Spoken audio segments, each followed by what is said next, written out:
हिमांशी, आज air strike की गई है इंडियन आर्मी के द्वारा। उन तमाम आतंकी मॉड्यूल को नेस्तो नाबूद किया गया है। क्या कहेंगी इसको लेकर आप?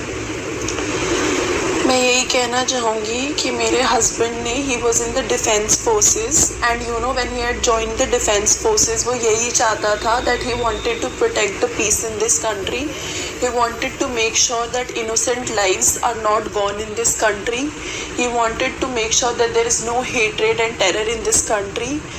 And this operation signifies his spirit that there will terrorism, hatred will not be tolerated by the Indian government.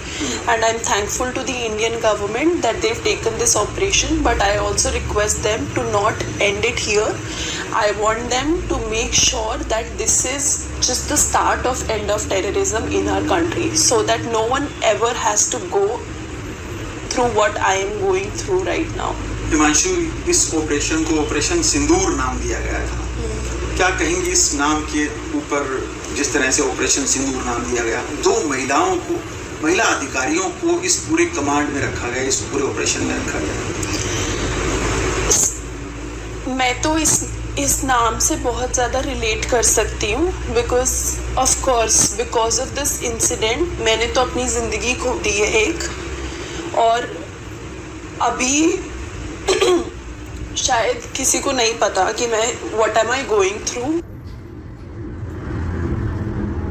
Who has gone through that. तो ये नाम बहुत सही है क्योंकि इस इंसिडेंट की वजह से बहुत औरतों ने, बहुत बहनों ने, बहुत माँओं ने अपनी जान खोई है, अपना एक हिस्सा खो दिया है. तो ये नाम एकदम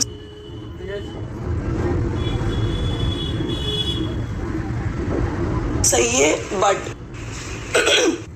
आई ऑल्सो होप कि ऐसा ऑपरेशन कभी दोबारा करने की सिचुएशन ना आए, क्योंकि ऐसा कुछ किसी और के साथ दोबारा कभी ना हो. महिलाओं का सिंदूर उजाड़ा, तो ऐसे में भारत सरकार.